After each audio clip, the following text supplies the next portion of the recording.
The sweet scent of jasmine incense couldn't mask the acrid smell of judgment that hung in the great hall.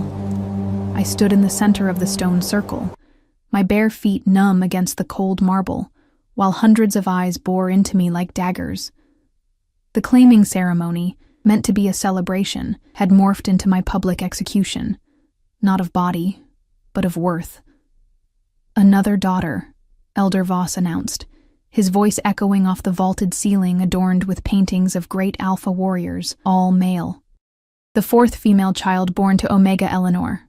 My name," once whispered with reverence as the chosen mate of Alpha King Dominic, now dripped from his lips like poison.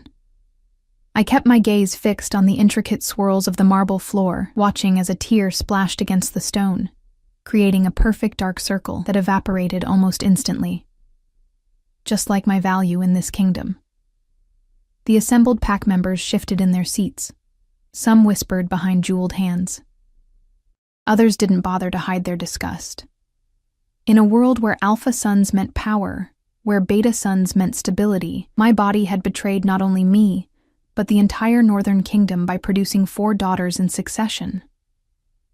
"The royal bloodline requires sons," Elder Voss continued, his ceremonial robe sweeping dramatically as he circled me. "The future of our kind depends on strong alpha males to lead and protect, yet the king's chosen Omega has failed in her most fundamental purpose." I clutched the small silver pendant hanging at my throat, my mother's parting gift before she died. The etching showed a wolf with her pups beneath a full moon.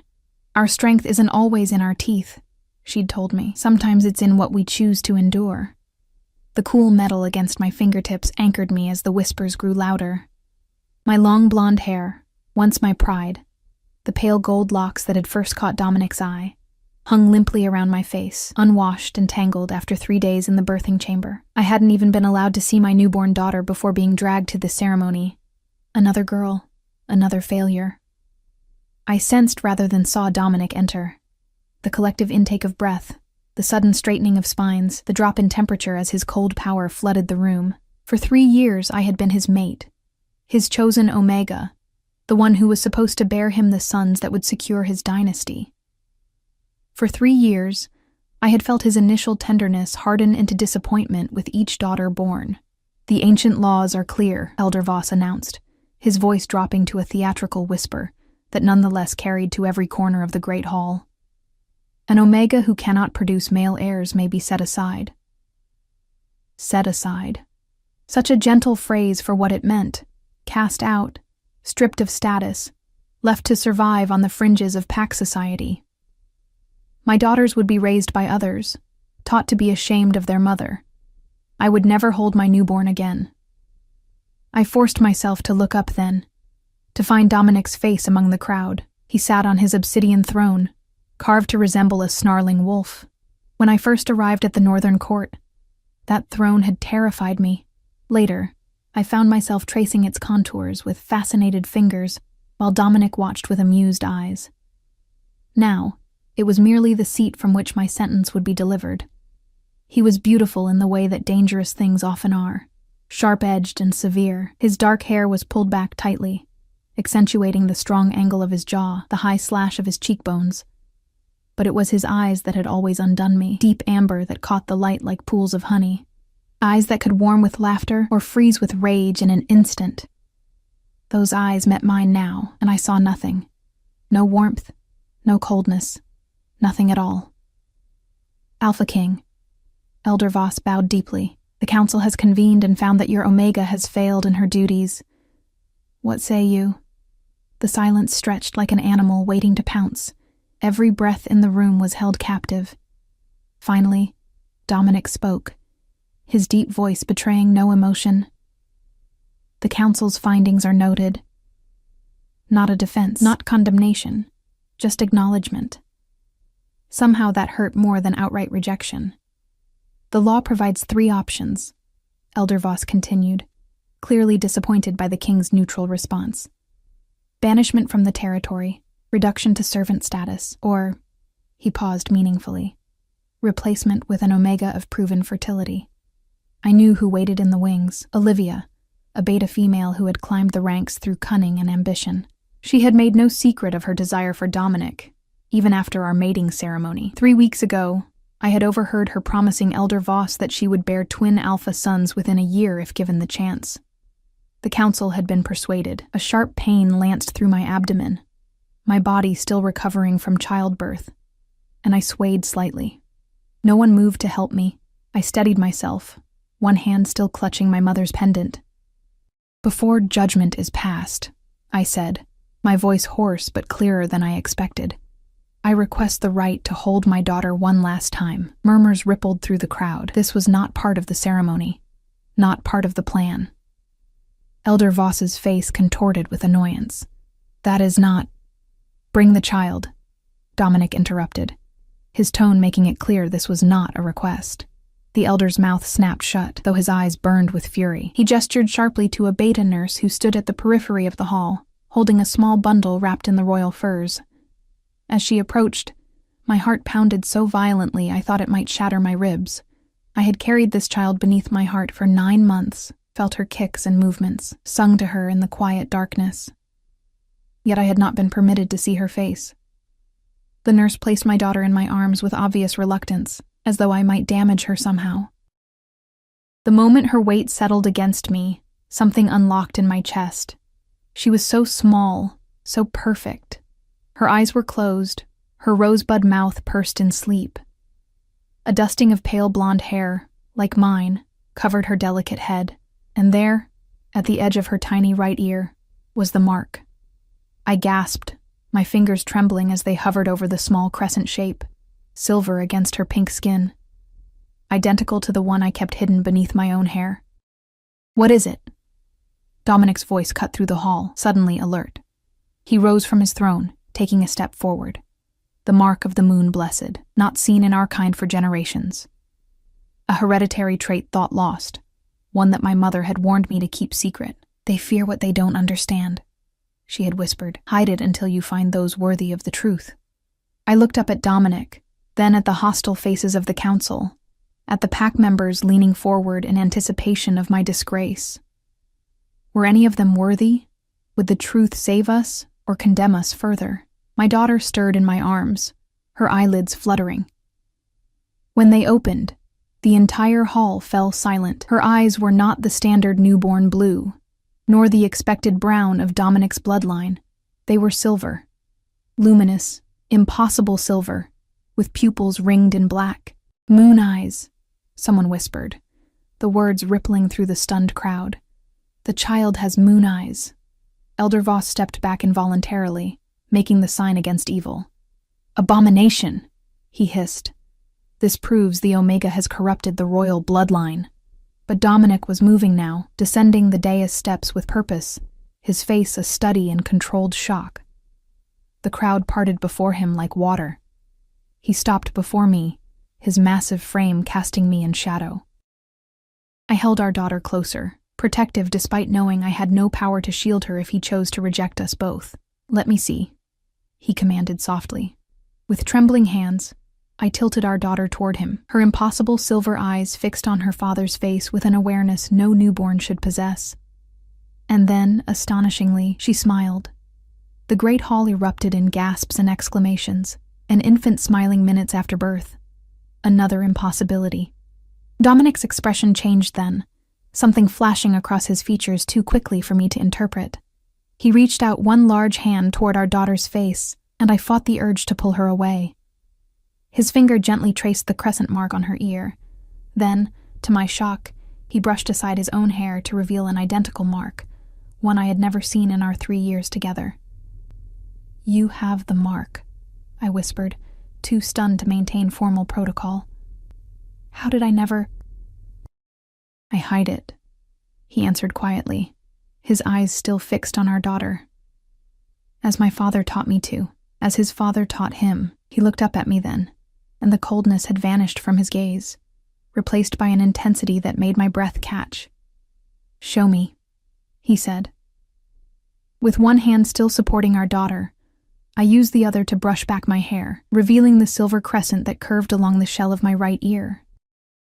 The mark I had concealed since arriving at the northern court, following my mother's warning. A sound like distant thunder rolled through the hall, the collective shock of hundreds of witnesses. Impossible, Elder Voss sputtered.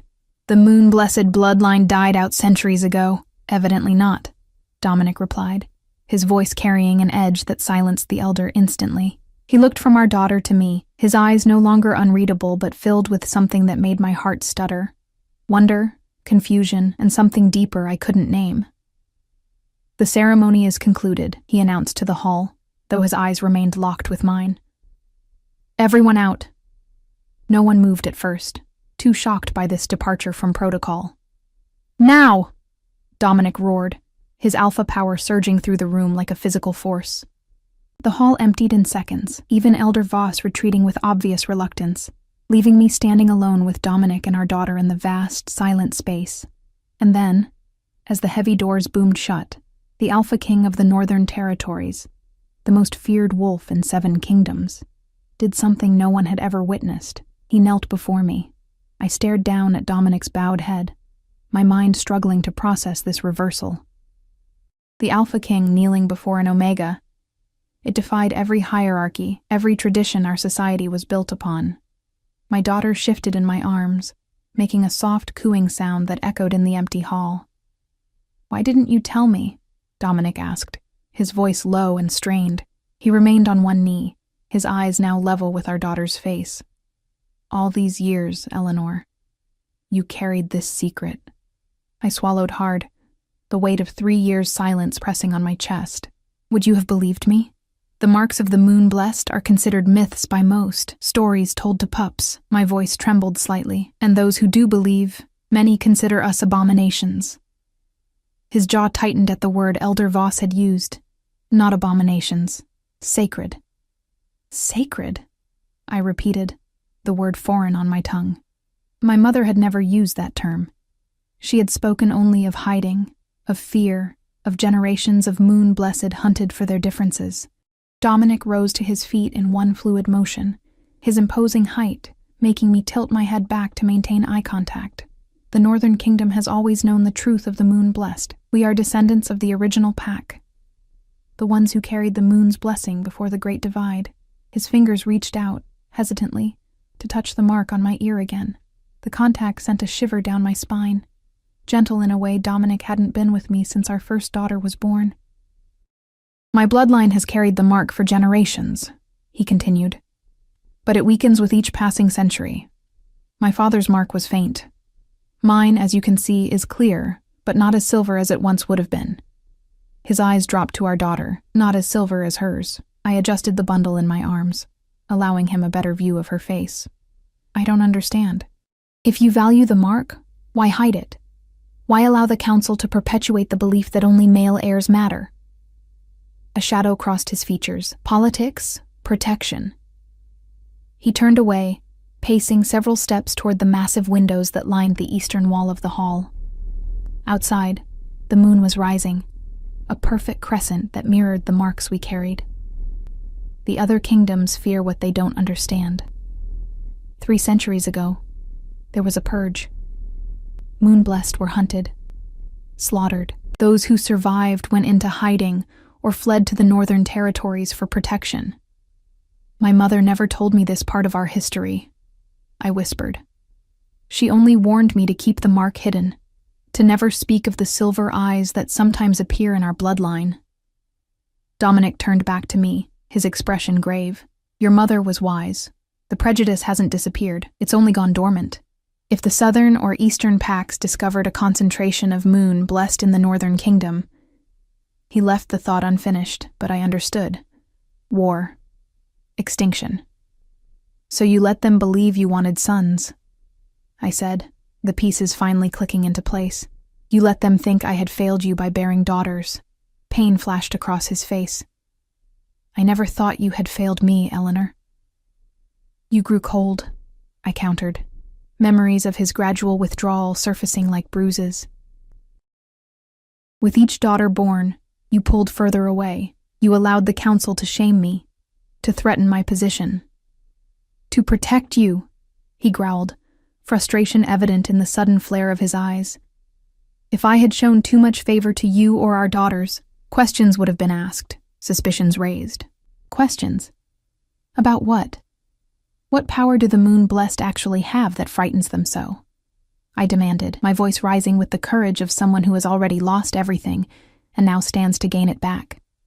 Dominic moved closer, lowering his voice, though we were alone in the vast hall. The silver eyes are merely the visible sign. The true gift manifests differently in each blessed child. Some can sense emotions, others can see glimpses of possible futures. The rarest can communicate mind to mind, without words.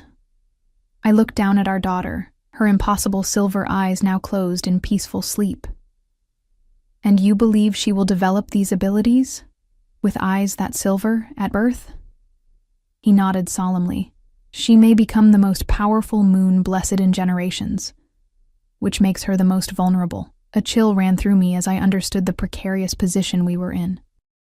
The ceremony that was meant to cast me out had instead exposed the very secret Dominic had been keeping. The council saw her eyes. Elder Voss called her an abomination. What happens now?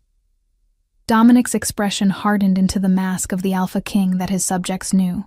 Now I remind the council who rules the northern territories. He stepped closer, one hand moving to the small of my back.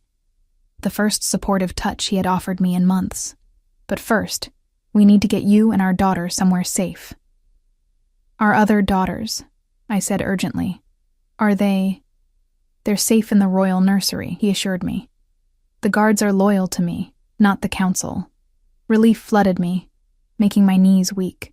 Dominic must have sensed it because his arm tightened around my waist, steadying me. For a moment, we stood together as we hadn't in so long. Connected. A unified front. What will you tell the pack? I asked. They all witnessed what happened, his jaw set in a determined line. The truth, or part of it, that our daughter bears a sacred mark from the ancient bloodline of the northern wolves. That it is a blessing, not a curse. His eyes met mine. That you have given me exactly what I needed. Not alpha sons, but daughters who carry the old magic. It sounded impossible. A complete reversal of everything our society valued. They won't accept it easily. They don't have to accept it easily, he said, a dangerous edge to his voice. They just have to accept it. We moved swiftly through hidden corridors of the castle, passages I hadn't known existed in my 3 years as Dominic's mate. My body ached from childbirth, but adrenaline kept me moving. My daughter clutched tightly to my chest. Eventually, we reached a chamber deep within the mountain upon which the castle was built. The room was warm, lit by a fire that cast dancing shadows on stone walls covered in ancient symbols. 3 small beds occupied one corner, and my heart lurched when I saw the sleeping forms of my other daughters. Cora, age 3, twins Helena and Nora, barely 18 months old. You brought them here already, I whispered, tears stinging my eyes. Dominic nodded, his expression softening as he looked at our children. I've been preparing this place since Cora was born. Since I first suspected what? He moved to Cora's bed, gently brushing a strand of pale blonde hair, identical to mine, from her forehead. That you might be moon-blessed, that our children might inherit the mark. I stared at him, confusion building. But you saw no mark on me. I kept it hidden. Not the physical mark, he said. But there were signs. The way animals respond to you, how you always seem to know when someone is approaching before they arrive. The night of the summer solstice when you predicted the storm that saved our western territories from wildfire. He straightened, turning to face me. Small things that most wouldn't notice. But I was raised to watch for them. I settled into a rocking chair near the fire, cradling our newborn. The events of the day had left me exhausted, emotionally and physically. What do we call her? I asked, realizing we hadn't yet named our 4th daughter. Dominic knelt beside the chair, his large frame somehow less intimidating in this intimate space. In the old tradition, the first moon-blessed daughter born with silver eyes was named after the moon goddess. His finger traced the curve of her cheek. Selene, I repeated, testing the name. It felt right, ancient, and powerful. And what happens to Selene, to all of us, when the council recovers from their shock and begins plotting? A muscle twitched in Dominic's jaw. Elder Voss has been waiting for an opportunity to challenge my rule. He believes the Northern Kingdom should join the Eastern Alliance, abandon our old ways. His voice hardened. He's been nurturing factions within the council, promising power to those who support him. And Olivia? I couldn't keep the bitterness from my voice. She's been quite open about her ambitions to replace me. Dominic's eyes flashed with anger. Olivia is a pawn. She has no moon-blessed blood. Her only value to Voss was as a potential bearer of pure bloodline sons who could be controlled by the council. What will you do? He rose, his massive frame silhouetted against the firelight. Tonight, I return to the council chamber. I remind them of ancient laws that supersede their invented traditions. I establish our daughters as sacred heirs, protected by pack law. Fear clutched at my heart, and if they refuse to acknowledge these ancient laws, Dominic's smile was cold, predatory. Then I remind them why I am Alpha King. The door opened before he could say more, and a tall woman entered silently. She had the weathered face of someone who had lived many seasons, with deep lines around eyes that held wisdom and secrets. Her silver hair was braided simply down her back, and she wore none of the finery that marked the court ladies. "Grandmother?" Dominic greeted her with unexpected warmth. "Thank you for coming." The woman nodded, her sharp eyes taking in the scene. Me in the rocking chair with Celine, my other daughters sleeping peacefully, Dominic standing guard over us all. "So it's true," she said, her voice surprisingly melodic for one so aged. "The child has the silver eyes." Dominic gestured toward us. "Eleanor, this is my grandmother, Lady Cordelia. She was advisor to my father before me." I inclined my head respectfully, suddenly conscious of my disheveled appearance. Lady Cordelia approached, moving with the quiet grace of a wolf in human form. "May I?" she asked, holding out gnarled hands. After a moment's hesitation, I passed Celine to her. The old woman cradled my daughter with practiced ease, studying her face intently. "The first true silver eyes in 4 generations," she murmured. "And the mark is strong." She glanced at me. "You've hidden yours well, child." I suspected, but couldn't be certain. "My mother taught me to conceal it," I explained. She nodded approvingly. "A wise woman, your mother." Her eyes returned to Celine. "This little one will need more than concealment. She will need guidance to control what awakens in her." "Can you help her?" I asked, hope flaring. Lady Cordelia's weathered face creased in a smile. "That's why I'm here, child, to teach what has nearly been forgotten." Dominic moved toward the door. "Grandmother will stay with you and the children." "No one can enter this chamber without my blood or hers to unlock the door." "Blood magic," I whispered, the concept both foreign and familiar, like a half-remembered dream. "The oldest kind," Lady Cordelia confirmed, rocking Selena gently. "The kind the council pretends doesn't exist while secretly fearing its power." Dominic came to me then, kneeling once more to bring his face level with mine. His hand cupped my cheek, the tenderness in his touch making my throat tight with emotion. "I failed you," he said softly.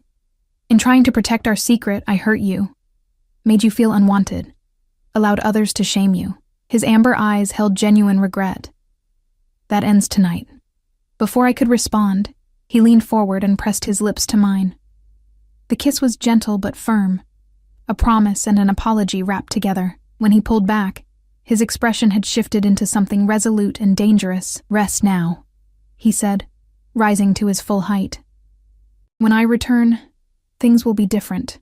"Dominic," I called as he reached the door, the weight of 3 years of misunderstanding making me bold. "Whatever you're planning, don't make our daughter's inheritance one of blood and violence." He paused, one hand on the door. "Some changes require both," he said without turning. "But I promise you this. When the sun rises tomorrow, no one in the Northern Kingdom will ever question the value of our daughters again." The door closed behind him, leaving me with Lady Cordelia and my sleeping children. The old woman settled into a chair opposite mine, Celine still cradled in her arms. "You fear his anger," she observed, her keen eyes missing nothing. I nodded, my fingers worrying the pendant at my throat. "I have seen what he's capable of when challenged." Lady Cordelia's smile was enigmatic. "You've seen only what he allows to be seen. The true power of the moon-blessed has remained hidden for generations." She glanced down at Celine. "Until now." "What do you mean?" I asked, a strange prickling sensation running along my spine. Tonight, she said, the old ways return to the northern kingdom.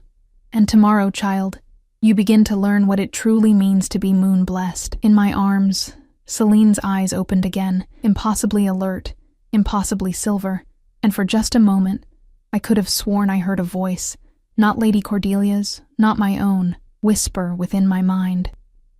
Mother, we are not alone. I woke to the soft glow of morning light, filtering through crystal prisms embedded in the ceiling, an ingenious design that brought daylight deep into the mountain chamber. For a moment, I lay disoriented, the events of the previous day swimming hazily through my mind.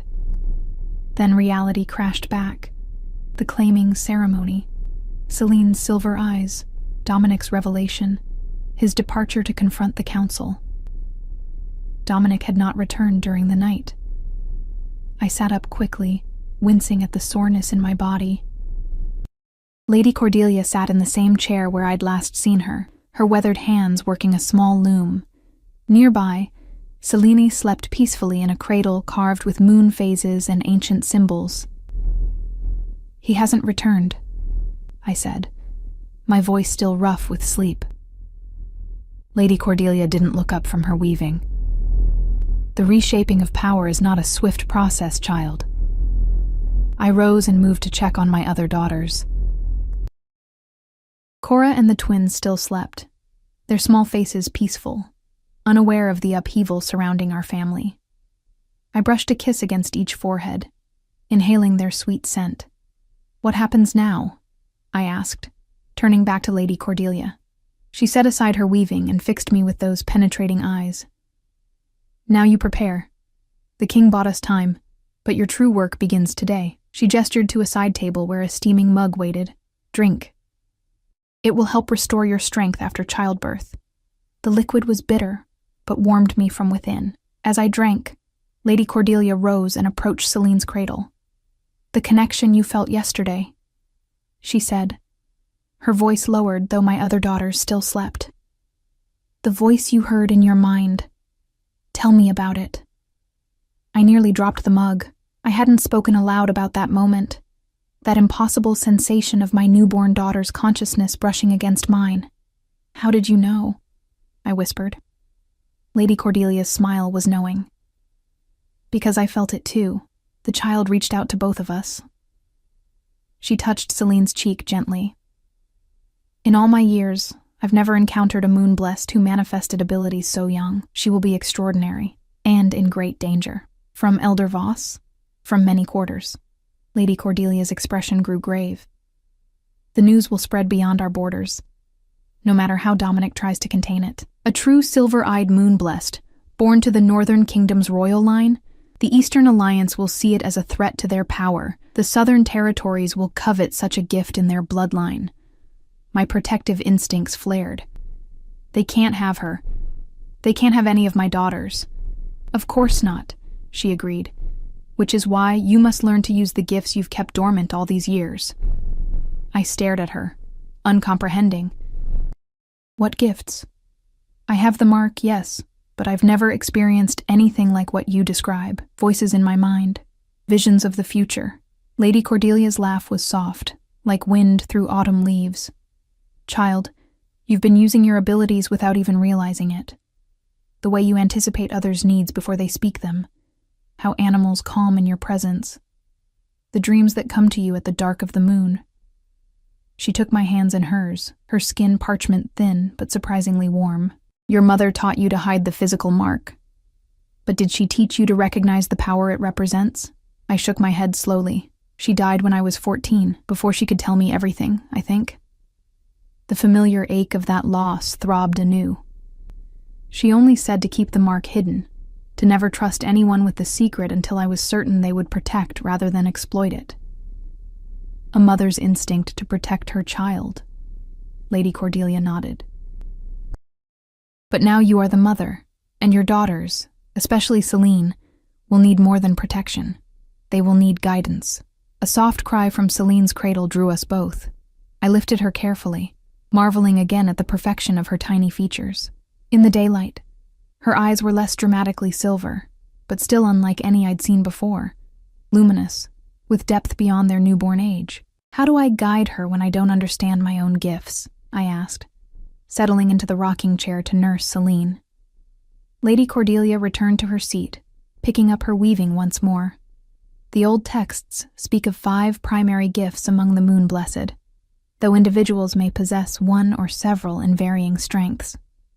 I listened intently as she explained, my mind trying to reconcile this ancient knowledge with the world I thought I knew.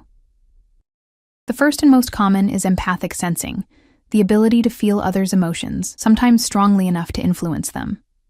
The second is dream walking, seeing true visions during sleep, occasionally entering others' dreams. The third is nature bonding, a deep connection to animals and the natural world. Celine suckled contentedly as Lady Cordelia continued, her voice taking on the rhythmic quality of someone reciting sacred knowledge.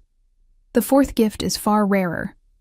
Truth-seeking, the ability to sense deception, to see through illusions to the reality beneath. And the fifth, rarest of all, is mind-speak, true telepathic communication. And you believe Celine has this last gift? I asked. Mind-speak? She reached for both our minds within hours of her birth, Lady Cordelia said simply. I've lived 8 decades and never encountered such raw power. The implications were staggering. If Celine could already touch minds as a newborn, what would she be capable of as she grew? The thought was both wondrous and terrifying. And me? I asked hesitantly. Which gifts do I possess? Lady Cordelia's eyes crinkled at the corners. What do you think, child? Search your memories. What moments stand out as unexplainable by ordinary means? I closed my eyes, rocking gently as Celine nursed. Memories surfaced, knowing exactly when Dominic would return from a hunting expedition before any messengers arrived, sensing a guard's ill intentions toward Cora before he'd made any threatening move. The vivid dreams that had preceded each of my daughter's births, showing me their faces before they were born. I've had dreams, I admitted, and sometimes I know things I shouldn't be able to know. Dream-walking and truth-seeking. Lady Cordelia nodded. A powerful combination, and it explains why Dominic was drawn to you, beyond your physical beauty. His primary gift is empathic sensing. He feels the emotions of his pack, which makes him a strong leader. Your abilities complement his. A thought occurred to me suddenly. Is that why all our children are daughters? Something about the moon-blessed bloodlines? Lady Cordelia's expression grew troubled. Not precisely. Moon-blessed can bear children of either gender. But she hesitated. But what? There is an old belief that when the moon goddess wishes to restore balance to the world, she sends female moon blessed in greater numbers. Her ancient eyes held mine. The last time silver-eyed daughters were born in clusters was before the Great War, 3 centuries ago. A chill ran through me. You're saying our daughters are harbingers of conflict? I'm saying the moon sees what mortals cannot, she replied carefully. Changes are coming to our world, Eleanor. Your daughters will play a role in shaping what comes after. Before I could press her further, a soft chime sounded from the chamber's entrance. Lady Cordelia rose swiftly, moving to place her palm against a smooth stone beside the door. It glowed briefly beneath her touch. It's Dominic, she announced, stepping back as the heavy door swung open. The Alpha King entered, and I barely recognized him. His clothing was torn and stained with what could only be blood. A fresh cut crossed his left cheekbone, already healing, but still angry red against his skin. His eyes burned with fierce triumph.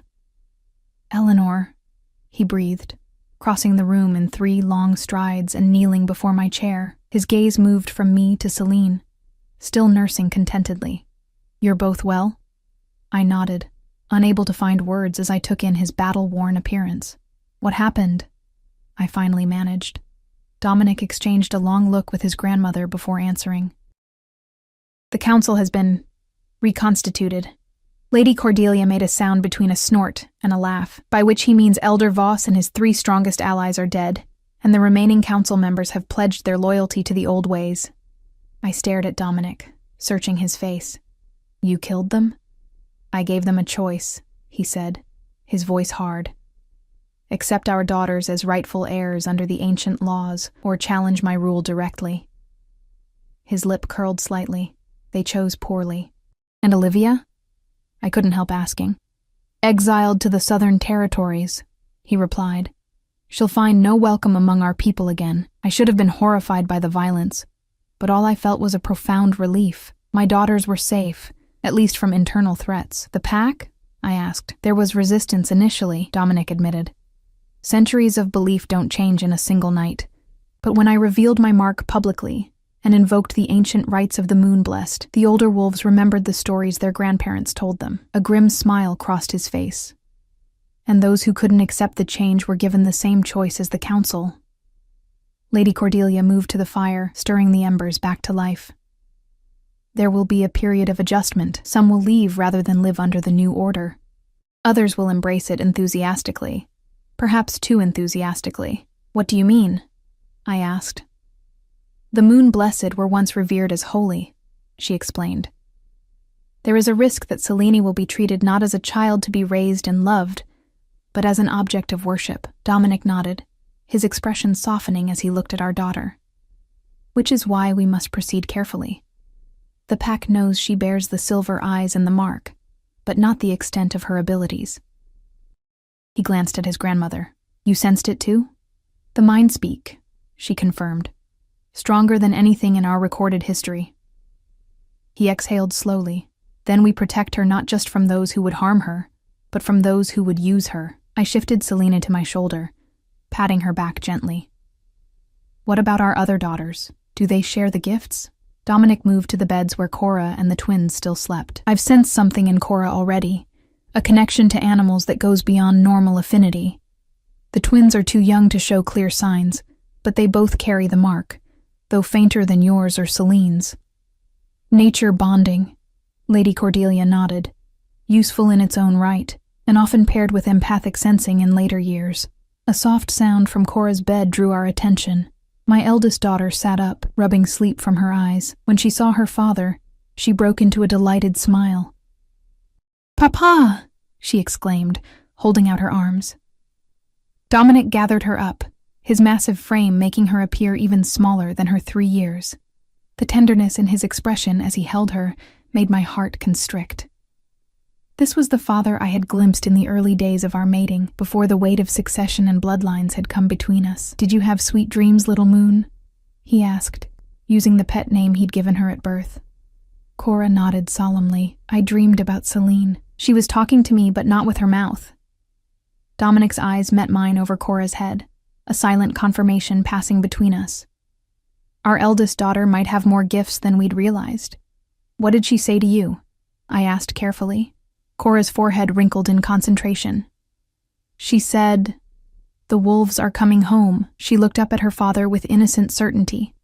"What does that mean, Papa?" Dominic's expression betrayed nothing, but I saw the subtle tensing of his shoulders. "It means changes are coming, little one. Good changes." Lady Cordelia had gone very still by the fire. "The wolves coming home," she repeated softly. "The ancient prophecy." "What prophecy?" I asked. She shook her head slightly. "Later. The child doesn't need to hear this now." Cora wiggled in her father's arms, already distracted by the promise of breakfast that Lady Cordelia mentioned. As Dominic set her down, the twins began to stir as well, their simultaneous waking another small reminder of the bond they shared. While Lady Cordelia busied herself with preparing food for the older girls, Dominic came to sit beside me, his large frame dwarfing the simple wooden chair. "There's more you haven't told me," I said quietly, reading the tension in his posture. He nodded, his voice dropping so only I could hear. "Messengers arrived during the night. The Eastern Alliance has already heard rumors of a silver-eyed child born to the Northern Throne." Fear clutched at my heart. How is that possible? It's been less than a day. They have spies within our walls, Dominic growled. Or perhaps... He glanced toward Selene. There are other ways they sensed her arrival. What will they do?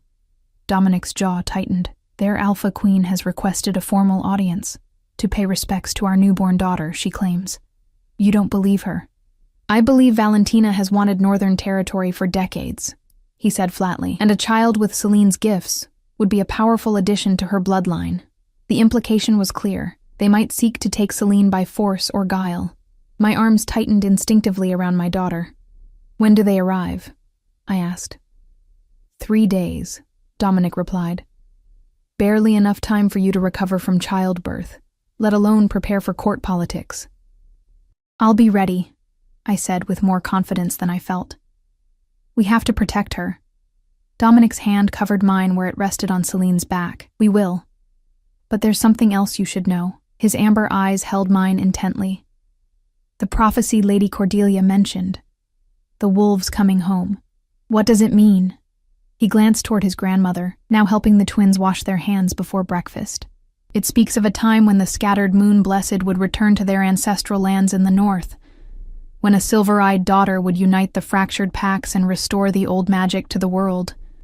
His voice dropped even lower. "It's said this return marks the beginning of the greatest challenge our kind has faced since the Great Divide." "A challenge from whom?" I whispered. Dominic's expression darkened. That part of the prophecy was lost, or deliberately obscured. He looked down at Celine. "But whatever comes, our daughter stands at the center of it."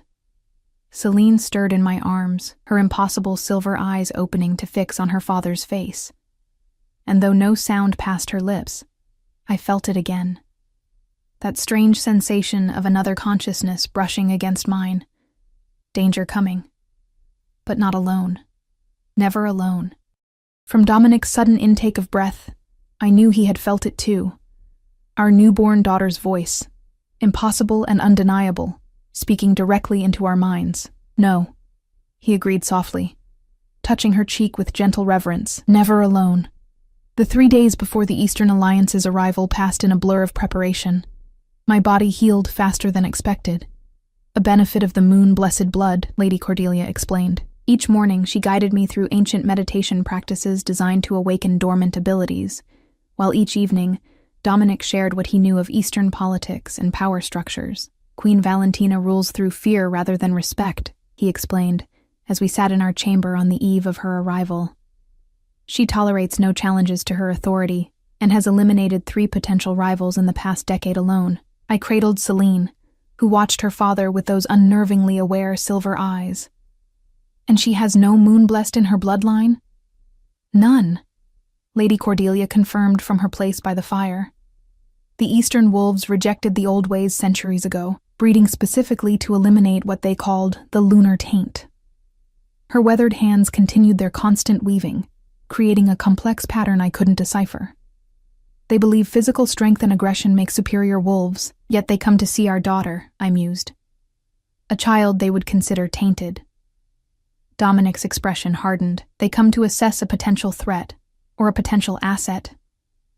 He paced the room, tension evident in every line of his powerful frame. "Valentina has no heir of her own. Her mate died under questionable circumstances 5 years ago. The implication hung in the air between us. An heirless queen approaching her 5th decade, confronted with a newborn of unprecedented power. She can't possibly think we would give her Celine," I said, tightening my hold on my daughter. "Not willingly," Dominic agreed grimly, "but there are other ways to claim a child. Treaties, fostering arrangements, or simply—" He didn't finish the thought, but I understood. "Theft, kidnapping, war. Then we show strength," I said firmly. "Not just yours as Alpha King, but the strength of the moon-blessed." Lady Cordelia looked up from her weaving, approval in her ancient eyes. "Yes. They must understand that the child is protected by more than physical might." That night, as our daughters slept peacefully in the adjoining room, I dreamed. Not the usual fragments of imagery and emotion, but something more coherent, a dream walking, Lady Cordelia would later confirm. I stood in a grand hall I didn't recognize, its vaulted ceiling painted with stars and phases of the moon. At its center, a woman sat on a throne of twisted metal, her severe features set in an expression of calculated assessment. Queen Valentina, though I had never seen her before. Around her stood wolves in human form, their postures subservient but their eyes watchful and hungry. "The child cannot remain with them," the queen was saying. her voice carrying the rough edge of a growl. The old powers returning to the northern bloodline would upset the balance we've maintained for centuries. And a man stepped forward, tall, lean, with the cold eyes of an executioner. Then we take the child. The mother is newly delivered, the alpha distracted by internal politics. There will never be a better opportunity. Valentina's smile was chilling.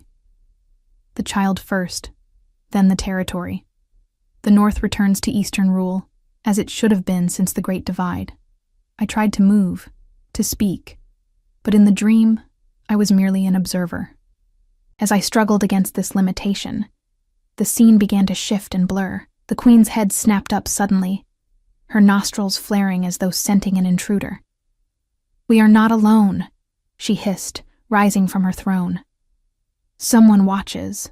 Her eyes, cold and predatory, seemed to fix directly on the place where my consciousness hovered. I felt a sharp, painful tug, as though she were trying to drag me fully into the dream space. Then, another presence intervened, tiny but blindingly powerful. Celine.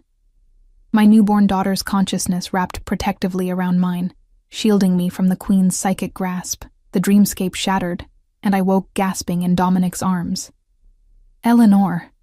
His voice was urgent, his hands gentle on my shoulders. "What happened?" "Your heart is racing." In broken sentences, I described the dream, the Eastern Queen, the plot to take Celine, the moment of detection, and our daughter's intervention. Dominic listened intently, his expression growing darker with each detail. When I finished, he turned to Lady Cordelia, who had entered the room silently during my recounting. "Is it possible?" he asked. "Could Eleanor have truly witnessed their counsel?" The old woman nodded slowly. "Dreamwalking at its most powerful allows one to observe distant events. And if Valentina possesses her own gifts, ones she keeps hidden from her pack, she might have sensed the intrusion." "And Celine?" I whispered, instinctively moving toward the cradle where she slept, seemingly peaceful. How could she protect me from within her own sleep? "The child's abilities defy all our understanding," Lady Cordelia said simply. "She acts on instinct to protect what is hers." Dominic moved to the window, staring out at the moonlit mountains. "This changes our approach. We know their intentions before they arrive. But we can't reveal that knowledge without exposing Eleanor's abilities," Lady Cordelia cautioned. "No," he agreed, "but we can prepare a different kind of welcome than they're expecting." Dawn broke clear and cold on the day of the Eastern delegation's arrival. I stood before the mirror in the royal chambers, not the hidden room within the mountain, but the official quarters I had shared with Dominic before Celine's birth. My reflection showed a woman transformed from the disheveled, shamed Omega who had stood before the council days ago. My pale blonde hair was intricately braided, threaded with silver strands that caught the light like moonbeams. The royal blue gown I wore had been specially made overnight, its design unlike the restrictive court fashions I'd endured for 3 years. This garment allowed freedom of movement while emphasizing my connection to the moon. Silver embroidery depicting its phases circled the hem and sleeves. Most significantly, my hair was styled to reveal, rather than hide, the crescent mark on my ear. What had once been my greatest secret was now displayed as a badge of honor. "You look like the queen you truly are," Dominic said, entering the room. He too was transformed. Gone was the severe, intimidating alpha who had ruled through physical dominance. Today he wore traditional northern garb, white and silver, his own mark proudly visible. "Are the children ready?" I asked, anxiety fluttering in my chest despite our preparations.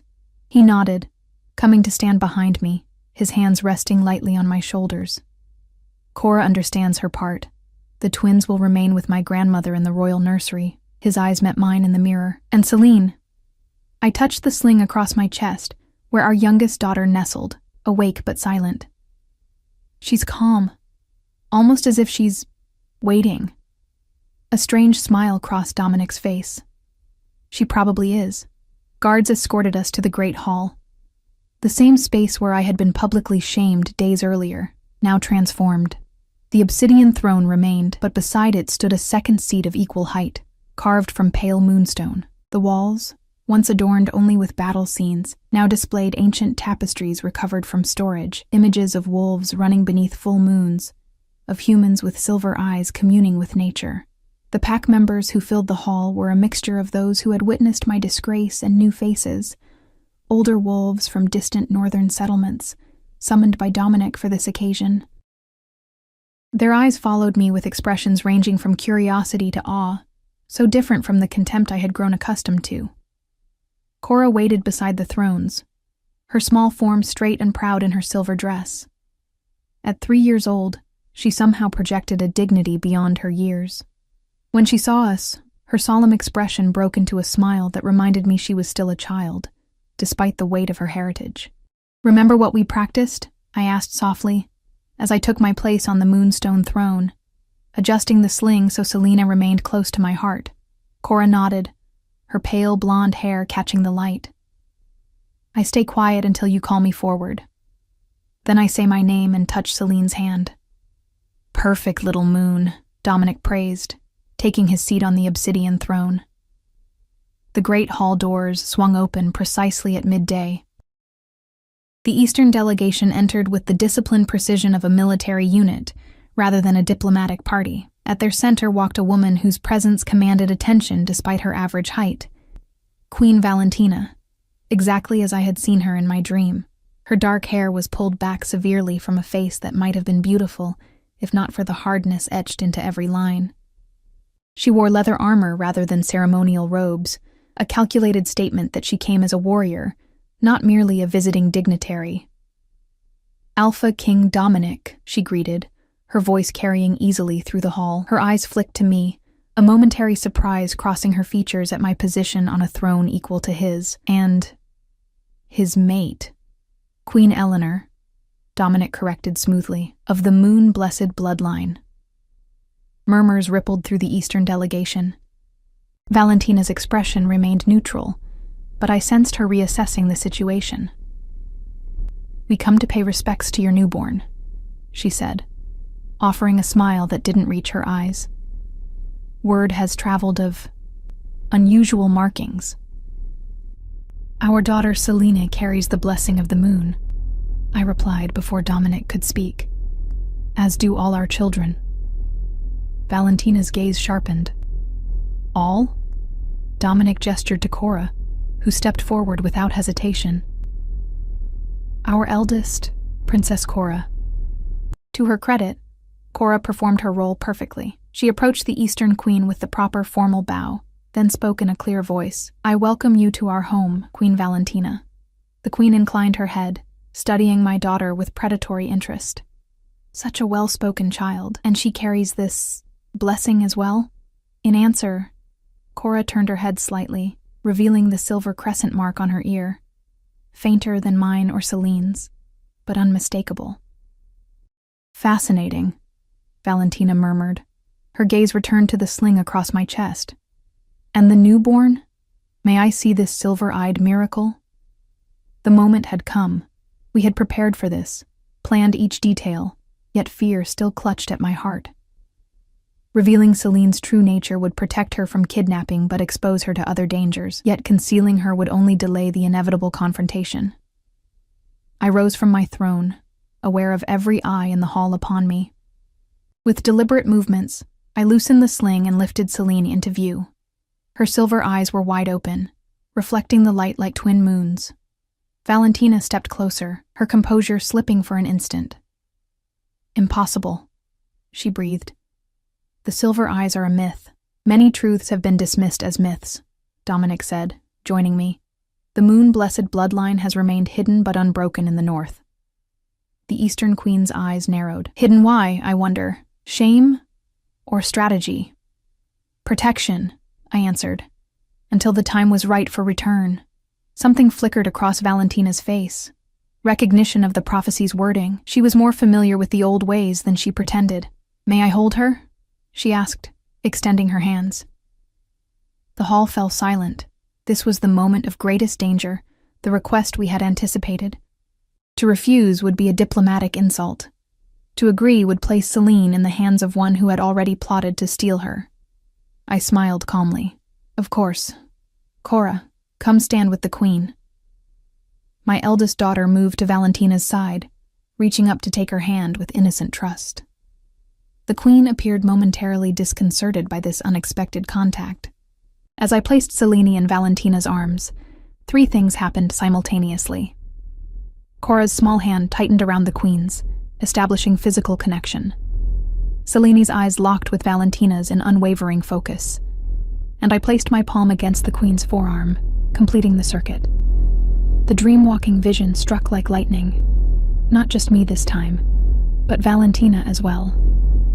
We stood together in the Eastern throne room from my dream, but now the queen could see me clearly. Around us, the scene replayed, her own words condemning her, the child first, then the territory. The North returns to Eastern rule. As the vision faded, we returned to the present moment in the Great Hall. Valentina's face had gone pale, her arms rigid around Selene. "You," she whispered, her eyes wide with shock as they met mine. "Now you understand," I said softly, taking Selene back into my arms. "My daughter showed you what I witnessed. Your plans are known to us." The queen stepped back, visibly shaken. The tall man I recognized from my dream, her assassin, moved protectively to her side. "A trick," he snarled. "Mind games and illusions. The truth," Dominic countered, his voice carrying the full weight of his alpha authority. "Revealed by the gifts you thought were merely myths." Valentina had recovered some of her composure, though her face remained unnaturally pale. "And now? Will you declare war on the Eastern Alliance for thoughts you claim to have witnessed?"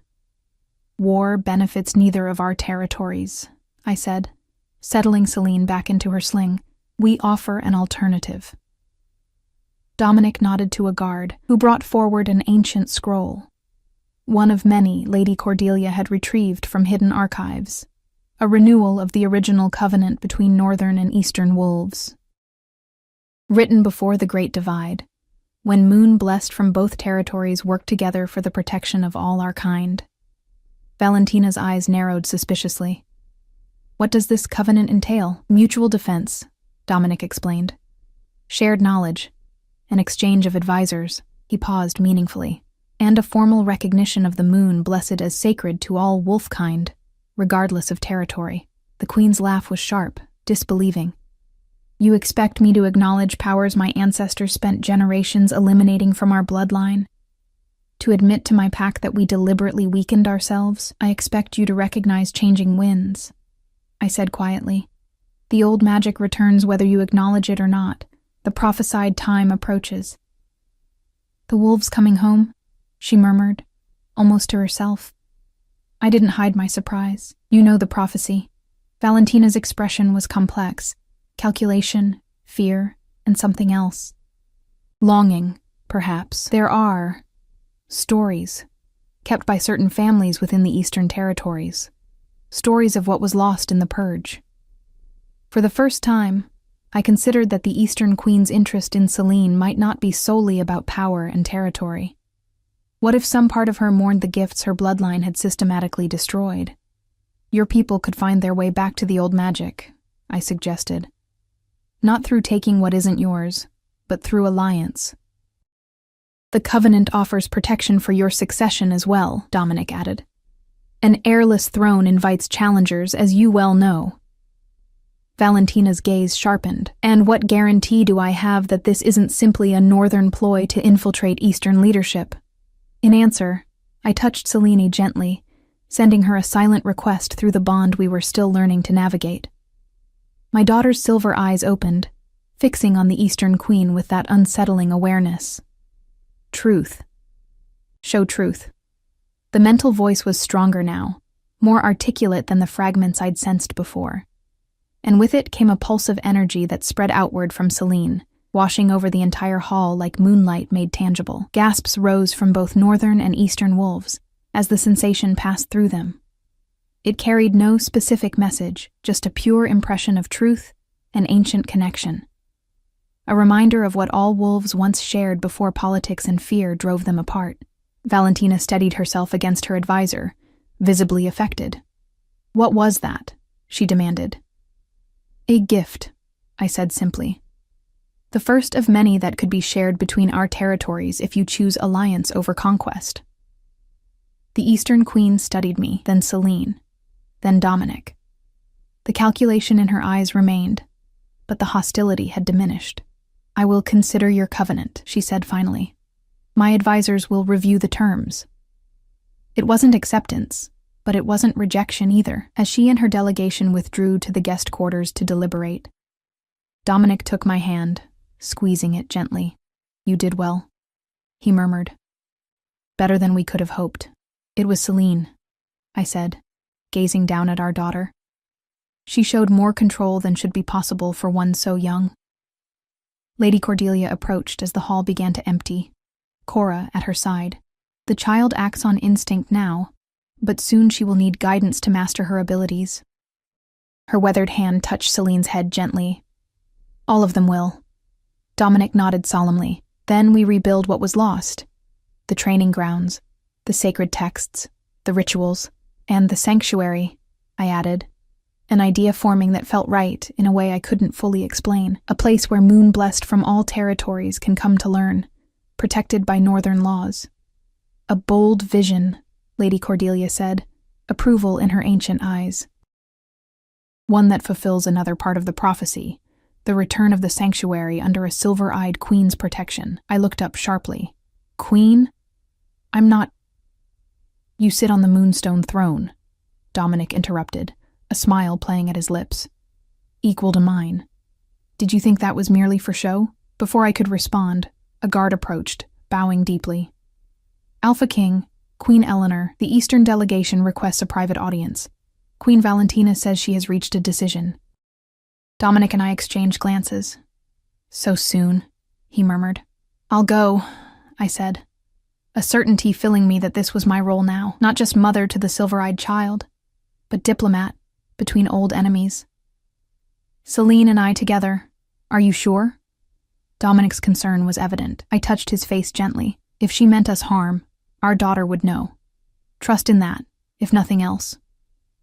In a private chamber off the great hall, Valentina waited alone, a gesture of either supreme confidence or vulnerability. When I entered with Celine, she rose from her seat, her expression guarded, but no longer hostile. "Your child," she said without preamble. She showed me something beyond the vision of my council chamber. I settled into a chair across from her, adjusting Celine so she could see the Eastern Queen. "What did she show you?" Valentina hesitated, uncharacteristic uncertainty crossing her features. "My ancestress, the last moon blessed in the Eastern bloodline." Her voice dropped almost to a whisper. "She had the same mark as your daughters. She was executed during the purge on the orders of my direct forefather."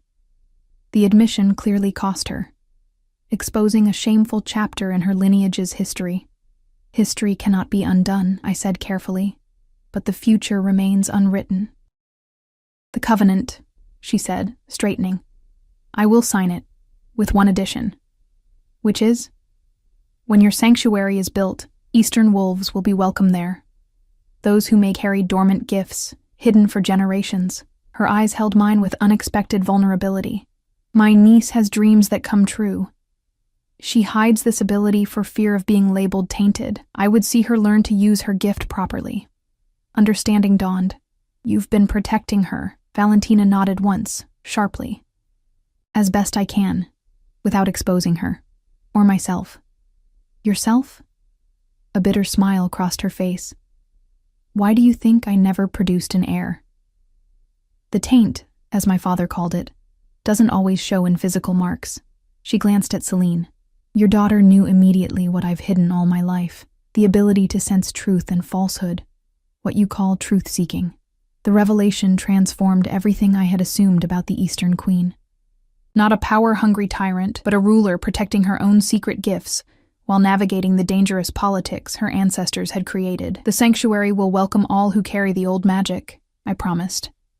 "Eastern, Northern, Southern. The territories mean nothing to the moon's blessing." "The wolves coming home," Valentina murmured. "Perhaps the prophecy speaks not of conquest, but of healing what was broken." Selene stirred in my arms, her silver eyes opening to fix on the Eastern Queen.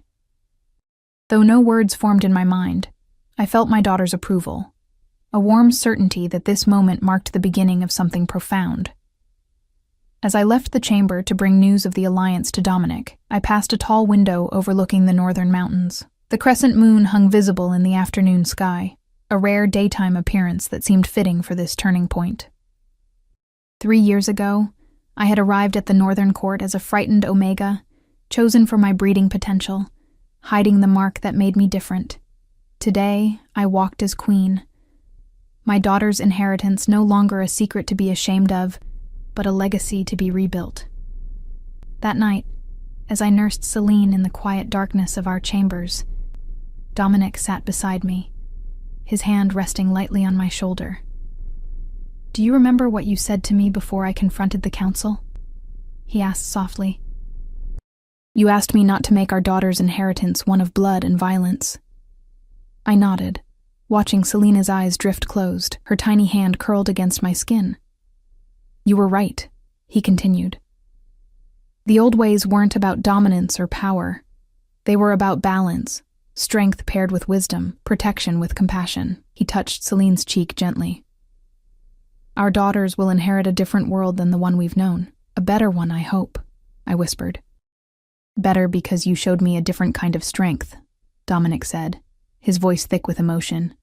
"The kind that doesn't need to destroy to create change." Outside, wolves howled in the distance, the ancient call of pack to pack, carrying across the mountains.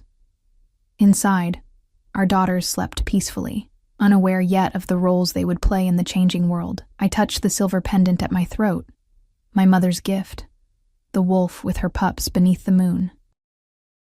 "Our strength isn't always in our teeth," I quoted softly. "Sometimes it's in what we choose to endure." Dominic's hand covered mine. "And sometimes," he added, "it's in what we choose to transform rather than destroy." In her cradle, Selene stirred, her silver eyes opening briefly. Though she made no sound, I felt her consciousness brush against mine, stronger and clearer than before. "The wolves are coming home. Not a warning this time, but a promise.